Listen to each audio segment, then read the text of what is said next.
Hello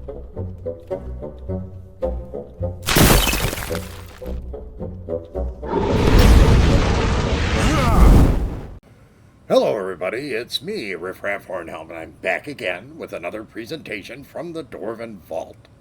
And today we have a FAIL tale. And the title of today's FAIL tale is The One That Got Away.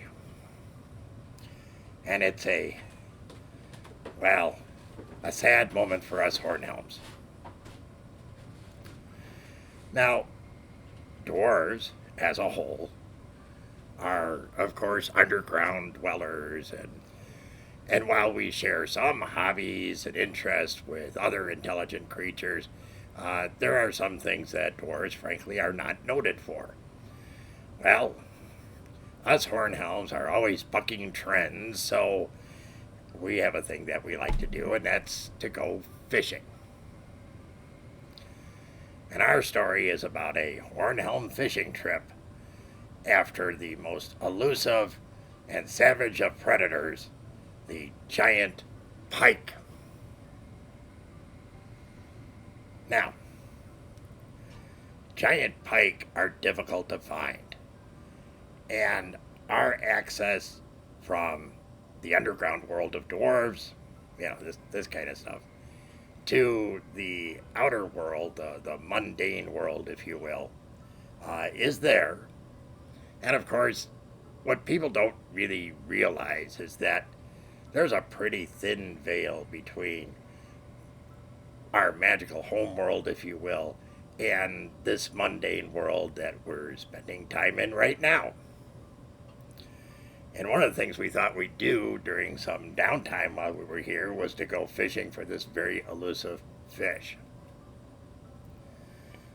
Now, of course, finding one is difficult to do. So one of the things that helps one to find one of these giant pike is finding out where there have been sightings of nixies. So we did some investigation. It's a little bit easier here in the mundane world when you have access to things like the internet and can track down sightings. So we looked for sightings of nixies, and sure enough, we came across some that aren't too far from where our current access portal is to the mundane world. And that's at a place called Lake Geneva, Wisconsin, in the United States. And, by the way, it also happens to be the birthplace of Dungeons and Dragons, and it's where Gary Gygax spent a good portion of his life. Now, in the research for finding this, of course, we came across sightings that we were pretty sure were nixie sightings. And using that, started doing some investigation. Now, nixies and giant pike have a relationship. Nixies use them like guard dogs. Now, I'll tag at the end of this video, there's a review for both of these creatures, so I'm not going to spend much time on it right now. But we were sure that if we went fishing in Lake Geneva, we'd have a shot at a giant pike. And of course, Lake Geneva, Wisconsin has a long history. Not only is it the home and origination of TSR hobbies and the startup of Dungeons and Dragons, but there's been numerous different paranormal type things that go on around there. I mean, how many lakes do you know name their principal beach after a cryptid? Huh? Bigfoot State Beach Park. Or something like that. It's Bigfoot, that's for sure. Bigfoot Beach State Park? Maybe that's what it is. Named after Bigfoot.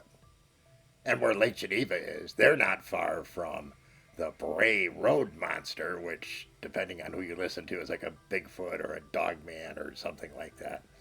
So there's some pretty interesting stuff up there to begin with. It's not a surprise that you can find nixies and a giant pike there. That's for sure.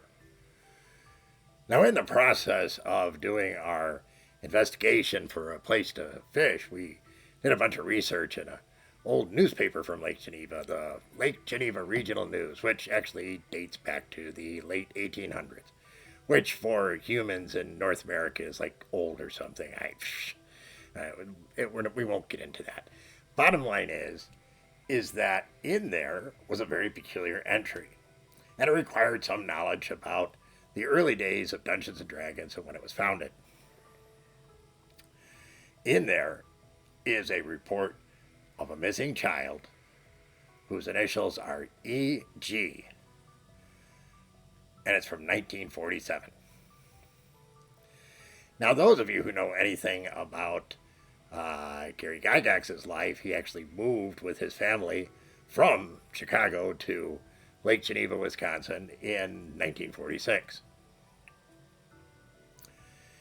Now, in fairness, his father also has the name Ernst Gygax, which is what Gary's real name is Ernst Gary Gygax.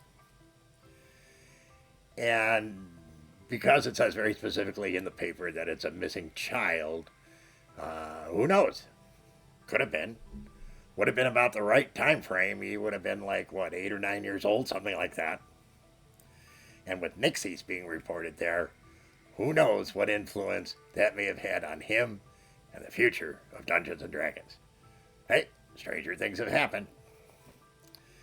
So after deciding that Lake Geneva would be a good target, we have to make rather elaborate plans because it's not easy for us to travel in the human world. We're short. We all have beards and helmets, and some of us are carrying around shields, axes. It has led to some misunderstandings in the past. But using the tools of the human world, we were able to reserve a large pontoon boat. And we were reserving it for the night because we wanted to do night fishing for the giant pike. That's the best time to do so. And okay, there is in the summer months, and we did this trip in August of this year.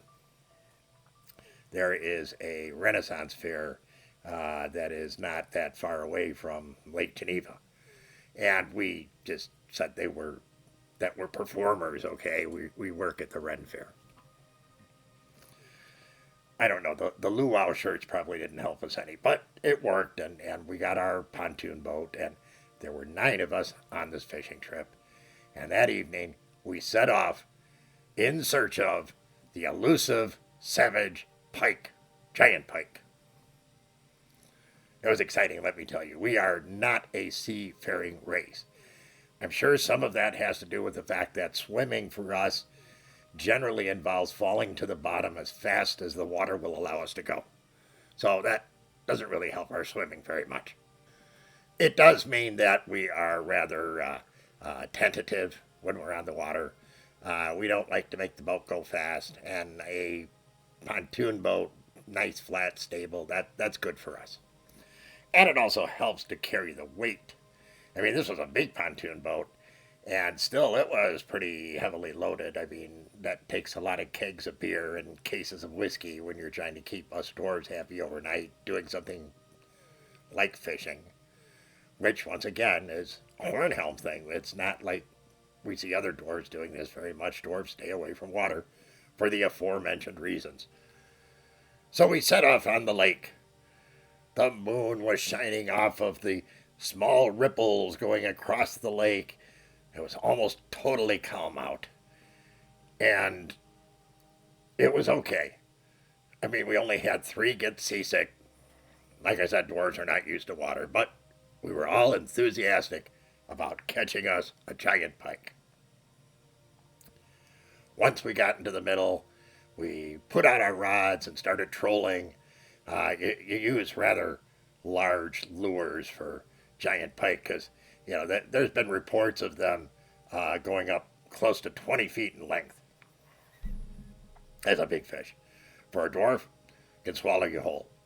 So we're using lures that are like customized boogie board type things with diving lips and treble hooks and shiny stuff on them to try and attract the pike. 4 hours, nothing. But then a miracle happened. We got a hit. And we were sure with the way it hit that it had to be a pike. 4 hours to get it on the line, but only an hour and a half until we had it close to the boat.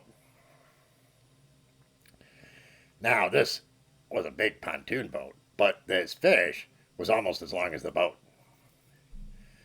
So with a team of dwarves using pole arms as fish hooks, they dug into the side of the pike and got ready to hoist it on board.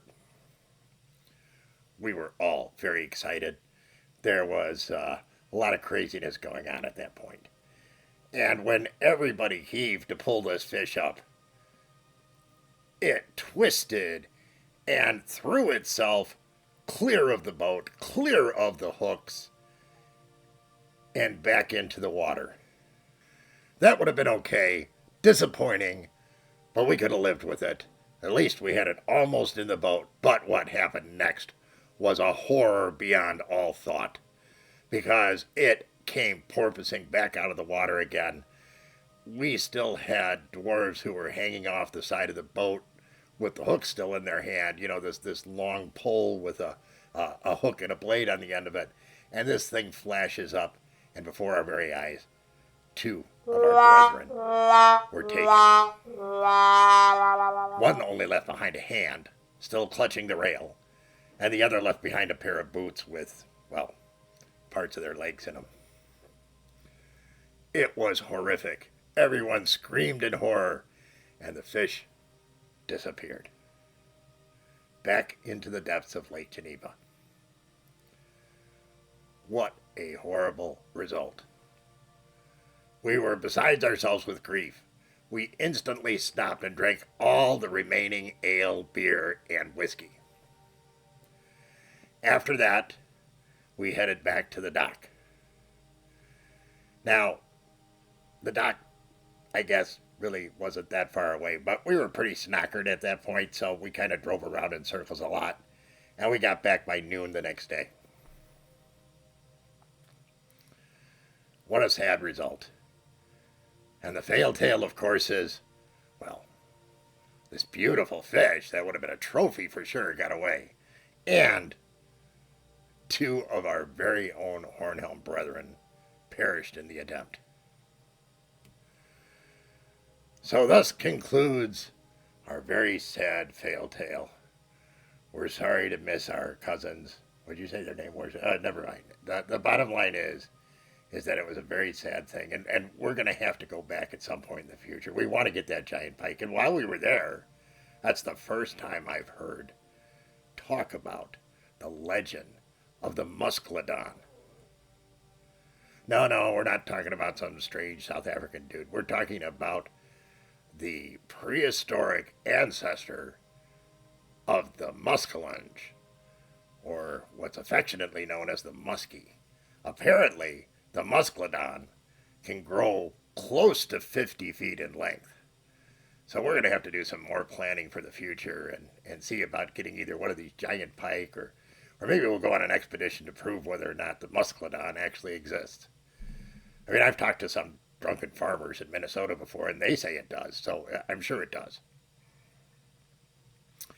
In any case, we hope you found today's Fail Tale entertaining. And if you did, please be so kind as to give us a like. Consider subscribing if you haven't. Share with your friends. Leave us a comment. But most of all, come back and see us again real soon. We thank you so much for your very kind support. Take care, everyone. And remember, dwarves rock.